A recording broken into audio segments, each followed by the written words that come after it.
Okay, let's unpack this. There's been some uh, pretty significant news lately, really shaking the Christian music world. Yeah. It centers on serious allegations against Michael Tait. You probably know him from, well, DC Talk originally, and more recently leading Newsboys. That's right. And for this deep dive, we've dug into the sources you sent over. The main one is this really extensive multi-year investigation by the Roy's Report. We'll probably call them TRR. Okay. But we also looked at other news coverage and some stuff giving context on the Christian contemporary music scene, CCM. Right. So our mission here is basically to cut through all the noise, Yeah. you know, and just lay out the key details from these sources. We want to explore the specific allegations, try to understand the context of how these kinds of issues have apparently been handled or maybe not handled in that world, according to what we've read. And look at the reactions, too, the broader implications that the sources are raising. Exactly. Now, we should say up front, this stuff is difficult. It involves some really sensitive topics. Definitely. Our goal here is just to help you get informed quickly, based only on what the sources are actually reporting. Yeah, we'll just walk through the info together. So the core seems to be that TRR investigation. Yeah, absolutely. They lay out these central claims alleging predatory grooming, sexual assault, and also substance abuse by Michael Tait. And the accounts go back, like, over 2 decades. It's pretty disturbing stuff. And what really jumps out from the TRR report is just the sheer amount of work. They apparently interviewed over 50 sources. It took years. Wow, 50. Okay. And from all that, they focus on specific accounts from 3 alleged victims. The source uses pseudonyms Stephen, Philip, and Taylor. Right, for their protection. And their stories, as TRR recounts them, they seem to paint this really troubling pattern. Yeah, let's maybe start with Skeven. His account dates back to 2010. Okay. He was young, just 22, a musician touring with Chris Sly. And apparently he really looked up to Tait, especially from the DC Talk era. An idol, basically. Right. And the sources describe how it all started. Tait apparently showed this, intense interest when Stephen's band played. Then later, they bump into each other at a store. Tait gives him his number. And things escalated fast after that. TRR uses the term love bombing. Yeah, love bombing. The source uses that to describe this really quick, intense friendship, despite the age gap. Constant texting, fancy meals, expensive alcohol shots, sometimes in, private back rooms. Which, for someone like Stephen, maybe from a more conservative background, getting that kind of attention from a CCM star. Hugely impactful, you'd imagine. Then came this specific night at Tait's house in Brentwood. Yeah. Stephen recounts Tait giving him these, highball glasses of Maker's Mark whiskey, not just offering, but really egging him on to drink heavily. Okay. Both apparently did. Stephen got really sick, vomiting. And afterwards, feeling awful, Stephen says Tait offered him a foot massage while he was lying on the couch, and then Stephen just passed out. And this next part is really serious in Stephen's account. It is. He describes waking up around 4 a.m. Yeah. And Tait was allegedly fondling his genitals and kissing him. Stephen talks about having a freeze response. He tried, multiple times to subtly pull away. But Tait kept going. Reportedly, yeah, until Stephen actually physically moved his head away. Then Tait stopped. Wow. And Stephen apparently just snuck out before the family Tait was living with woke up. Yeah. And what's really notable, according to the source, is who he told afterwards. Right. He only told his girlfriend at the time about the actual alleged assault. TRR says they saw text messages confirming that. Okay. But he only told his bandmates about the foot massage part, not the rest. So why not? Why keep the worst part secret? Well, TRR digs into that. They report it was embarrassment, partly. Understandable. And also this real fear of being, essentially blackballed from the CCM industry. Tait was seen as just huge, top of the food chain for getting gigs or opportunities. So speaking out could have ended his career before it started. That seems to have been the fear. And later, Stephen reportedly asked Tait for an apology about that night. Tait allegedly just brushed it off, said something like, oh yeah, sorry about that, just like that. Unbelievable. And the source mentions his former bandmates too, right? Chris Sly and Tommy Lee. Yeah, it does. They've apparently since apologized publicly for how they reacted back then, for kind of downplaying Stephen's story when he shared bits of it. So they regret that now. Yeah, they said they didn't understand the full severity at the time, only learned the full details years later. And TRR notes the whole thing took a huge toll on Stephen. That feeling of betrayal by someone he'd idolized. God, yeah. Okay, so that's Stephen's account from 2010. What about Philip? Right. Philip's story is from earlier, 2005. He was also 22 in a worship band. and he chose to be sober. Okay, sober by choice. He describes being at Tait's house, and there was reportedly, quote, lots of beer and cigarettes. Things got kind of loose. Loose how? Well, some people started skinny dipping in the spa. Philip joined in. Eventually, others left, and it was just him and Tait in the hot tub. Okay. And Philip recounts Tait giving him a back rub there. Philip thought it was, quote, a little strange, but his initial thought was just, oh, maybe some guys are more touchy-feely. And this touches on something else the sources mentioned, right? This idea of locker room behavior. Exactly. It comes up a few times. This idea that things like nudity, massages, drinking, it was sometimes seen as just normal horseplay in parts of the CCM touring world. Horseplay. Yeah, like bonding behavior. Andrew Welch is cited in the source describing it that way, stuff that comes from boredom, being in close quarters on a tour bus for weeks. So not necessarily sinister in itself, but maybe blurring lines. That seems to be the context provided. Welch notes not all bands were like that, but says Tait was known for, like, wearing less clothing. Yeah. He even mentions Tait showing up at a festival once in just a towel. Okay, so back to Filler in the hot tub. Kate gives him a back rub. Yeah. Then what? After they got out of the spa, Philip alleges Tait showed him his penis and made some comment about its size. Oh. Then later that night, there wasn't a spare room. So Philip ended up having to share Tait's king-size bed. He thought about a sleeping bag first, but then decided against it. Not ideal. No. And in bed, Philip says Tait allegedly started giving him another back rub, unsolicited this time, and it gradually moved lower, down towards his butt cheeks. Oh. Philip describes freezing up again, partly because Tait was this new friend he kind of looked up to. This went on for maybe 30 seconds. Then Philip alleges Tait put his fingers in his anal region. Whoa. And that's when Philip says he spoke up directly, said something like, hey man, I'm not into that. That's not cool with me. Good for him for speaking out. Yeah. How did Tait react? According to Philip, Tait stopped immediately, apologized, turned over. That was it. So how did Philip process that at the time? His initial take was just that it was a weird, failed romantic effort. Kind of awkward, but maybe not assault in his mind then. But his bandmate, who he told about it back then, that bandmate now looks back and calls it assault. Perspectives change. Yeah. And why is Philip speaking out now, according to TRR?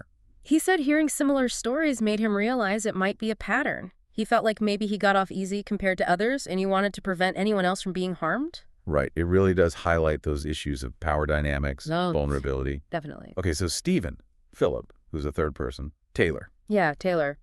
His account is from 2014. He was 22, working as a crew member for the Newsboys tour. So working directly with Tait. Right. Initially, Taylor just saw Tait as a nice guy, gave massages, bear hugs. Taylor thought, okay, he's just being friendly, maybe drawing on his family background or something. Yeah, what happened? One night on the tour bus, Taylor says both he and Tait were heavily intoxicated. It was late. Okay. Taylor recounts Tait allegedly pulling out some foil and offering him cocaine. Asked, hey, want to try something? Did he? Taylor says he declined. He went to his bunk shortly after that, needing to be up early for a load-in. And then? Woke up just moments later, he says, to Tait allegedly rubbing his penis through his pants. Oh my God. Another one. Yeah. Taylor also describes that freeze response, thinking, oh my gosh, this is actually happening. This guy's pretty F up. So what did he do? He says he sort of pretended to wake up naturally, shifted around to make Tait stop. And did he? Yeah, Tait stopped. At the time, Taylor made a personal choice to just forgive Tait and not report it. He did note that the physical contact from Tait seemed to lessen after that night. But he's coming forward now.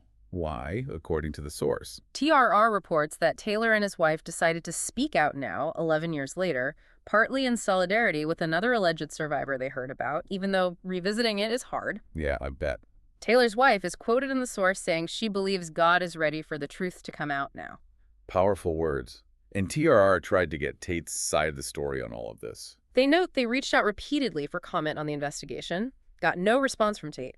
Okay. So 3 detailed accounts. Yeah. But what's maybe even more striking is what you mentioned earlier. This wasn't exactly hidden. Yeah, that's a key point in the sources. This idea that the allegations, or at least strong rumors, were something of an open secret in Nashville's CCM scene for decades. An open secret. That phrase just hangs there, doesn't it? Yeah. It implies people knew or suspected, but nothing happened. Pretty much. And the sources suggest reasons why the secrecy, why no formal investigation seemed to happen. Which were? Primarily fear. Fear of being blackballed, basically. Okay. Not being taken seriously, losing your career, because Tait was just so influential, had such a powerful network. So the silence was driven by fear of professional repercussions. That's what's reported. Okay. And this kind of uneasy status quo seemed to hold for years until January 2025. Right. What happened then? TRR mentions this TikTok video that went viral. An influencer named Azariah Southworth apparently outed Tait as gay in the video. Now, the source is careful to note Southworth didn't provide evidence, and it kind of violated journalistic ethics. The video got taken down eventually for violent extremism, apparently. Wow. But regardless of the video's issues, it clearly caused a stir. Oh, yeah. TRR indicates it definitely disrupted things in those Nashville CCM power circles. Because the very next day, January 16th, Yeah. Tait announced he was stepping down from Newsboys. Just like that. What reason did he give? Said he'd been praying and fasting, seeking clarity. Interesting timing. And how did the rest of the Newsboys react publicly? This is where it gets complicated. It really does. TRR points out these contrasting statements. First, there was an initial statement from the band's attorney to TRR. Okay. That one basically acknowledged they were aware of unsubstantiated aspersion, but said it was inappropriate to comment on Tait's behavior. Kind of legalistic, keeping distance. Right, but then there was another statement later. Yeah, a statement directly from the remaining 4 members of Newsboys, and the tone was totally different. How so? They said they were horrified, heartbroken, angry, said they felt deceived for 15 years. 15 years. Yeah. And they said Tait had told them back in January that he'd been living a double life. So a huge difference between the lawyer statement and the band statement. Absolutely. And the sources really highlight that difference as significant. It also maybe connects to something else mentioned. What's that? Back in 2021, Newsboys canceled a Canadian tour, and the promoter at the time cited a lack of transparency about why Tait was leaving the tour then. So hints of issues maybe bubbling up earlier. Okay. And this ties back into that whole locker room culture idea too, doesn't it? Yeah, the sources keep returning to that. The Yeah. idea that this behavior, the nudity, the massages, the heavy drinking, skinny dipping, it wasn't just isolated incidents, but maybe part of the normalized environment, the horseplay on tour for some bands. Born out of boredom in close quarters, as Welch described it. Right. Creating an environment where maybe boundaries get blurred or things get overlooked. And what about the fans, the audience? The sources mention reactions there, like on Reddit. Yeah, they point to a mix. Sadness, definitely. But also a lot of people saying they weren't surprised because rumors had been floating around for years. So the open secret idea again. Exactly. And there was discussion online about, did the other band members know more or suspect more earlier? And also debates about whether male victims are treated differently than female victims in these situations, especially within church circles. That's a really important point. And some comments mentioned in the sources also noted how the focus sometimes shifts, right? Yeah, shifts onto the alcohol or potential drug use rather than staying focused on the severity of the sexual assault allegations. One comment called it a disproportionate puritanical focus. Yeah. So on brand for the church. Right. Highlighting that tendency sometimes, maybe in society generally, but perhaps especially in some religious contexts, to downplay the sexual abuse of men. And it's interesting seeing those former bandmates of Steven, Sly, and Lee publicly apologizing now for how they initially reacted years ago. Yeah, that shift in perspective, that public acknowledgement of maybe not grasping the severity at first, it adds another layer. So putting all these pieces together, the specific allegations, this open secret phenomenon, the conflicting statements, the cultural context of locker room behavior, it really does paint a picture of some complex and frankly troubling dynamics within parts of the CCM world. It absolutely does. And based on these sources, it really raises serious questions about accountability, especially for powerful figures, and about the kind of culture that might let things like this fester for so long. Okay, let's zoom out a bit now. Beyond the specifics of the Tait allegations, the other sources you looked at offer some broader criticisms of the Christian music industry itself. Maybe these help explain the context where an open secret could even exist. Yeah, potentially. One interesting concept that comes up in these other sources is this idea of the CCM industry as a kind of ghetto. A ghetto, what do they mean by that? The idea is that artists in the CCM world can get pigeonholed. They're kind of isolated from the mainstream music industry, and they face this sort of stigma just because of the Christian label. So, trapped in a niche almost. Sort of. And the sources talk about this inherent tension within CCM, trying to balance religious goals, musical artistry, and importantly, commercial success. Right. Historically, CCM developed as this parallel structure, partly because the mainstream labels didn't quite know what to do with Jesus music back in the day, and also because some artists were maybe wary of secular corporations. But this parallel structure came with its own problems. According to the criticisms cited, yes. Things like struggling for wider audience acceptance, maybe sometimes issues with production quality or radio access compared to the mainstream, and even opposition from really conservative religious groups who didn't like rock music, even if it had Christian lyrics. And then there's the content itself. The sources mention a trend of kind of watering down the religious message. Yeah, sometimes described as the Jesus is my boyfriend style of lyrics, or maybe having vacuous theology.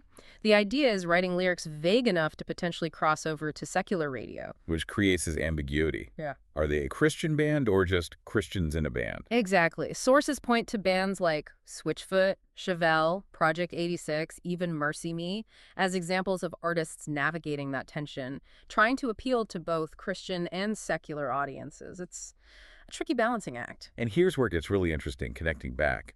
The sources critique the industry for being heavily focused on the commercial side. Very much so. Great. Growth, market share, profits. Major Christian labels are often earned by huge mainstream media conglomerates. Right. And there's a perspective in the sources that sometimes industry events, merchandise, the whole machine, it starts to take on roles that maybe belong more to the church itself. One source even says evangelism becomes rhetoric, like the language is there, but it's serving a commercial purpose. That's a pretty strong critique. And this is echoed by that former CCM artist you mentioned, ShowFlow, from the YouTube source. Yeah, his perspective is fascinating. He talks very directly about witnessing a lot of politicking, manipulation, people jockeying for position behind the scenes. He says it was a big reason he decided to leave the industry. Do you give specific examples? He gave one really stark example. He described a road manager who was allegedly fired very soon after his wife suffered a miscarriage. Oh, wow. Why Because the stress from that personal tragedy was apparently impacting his work performance. Chopin saw as an instance of people being taken advantage of, treated very unfairly, and then very quickly cut off and discarded when they didn't serve the bottom line. That's rough. And Chopin talks about his own struggles with this. Yeah, he described this personal difficulty trying to reconcile his Christian ethics with what he called the bottom line, hard dollars, empire building requirements of the business. So the faith versus the finances. Exactly. He said he became really uncomfortable with using the gospel message or specific religious language from the stage if the primary goal seemed to be driving merch sales or hitting financial targets. He called it leveraging of the gospel message. So what was his solution for himself? He basically decided it felt more ethical for him to build businesses selling products that were fine, not immoral, but not explicitly religious. He felt cleaner doing that than mixing faith and commerce in the way he saw happening. Interesting. And he had a point about artists today, too. Yeah, he made the point that artists now have so many tools, social media, direct distribution to build their own audience. They don't have to rely solely on breaking into that traditional industry ghetto, as he put it. Which gives him more freedom to be authentic, maybe. It is hope, yeah. More freedom. Okay, so looking at all of this together, the incredibly serious allegations against Tait from TRR, the reports of this open secret, the whole discussion around locker room behavior culture, and then these wider critiques about commercial pressures and ethical tensions in the CCM industry. It's a lot. It paints a really challenging picture. It really does. We've covered some very difficult ground here, starting with those specific, painful stories shared by the alleged victims in the TRR report. Yeah, and connecting those to the reports of this open secret culture, the norms described in parts of the industry. And then broadening out to look at those critiques from other sources about the business side of CCM, the tension between faith and commerce, using that firsthand account from Chopin to illustrate it. It feels like the sources together present this really complex situation. It's not just about alleged individual actions, however serious. It's also about industry culture, about systems of accountability or maybe the lack thereof, and these constant commercial pressures. Absolutely, and you have to acknowledge the bravery, as the sources do, of the people who came forward to share their stories with TRR, enabling this reporting. Definitely. That Chopin perspective really sticks with me, too, that struggle he described. Wrestling with the ethics of using the gospel message in such a commercially driven context, seeing people allegedly just discarded. It really highlights the unique pressures in that world. It does provide a very specific, grounded example of those tensions we've been discussing, based on his reported experience. So here's something maybe for you, the listener, to reflect on from this deep dive, drawing only from what these sources suggest. What happens when the public image of faith-based commerce, which often strives for broad, positive appeal, clashes with the reported behind-the-scenes realities, the intense bottom-line pressures, the internal politics, the cultural norms, potentially creating an environment where difficult, damaging truths can remain an open secret for decades?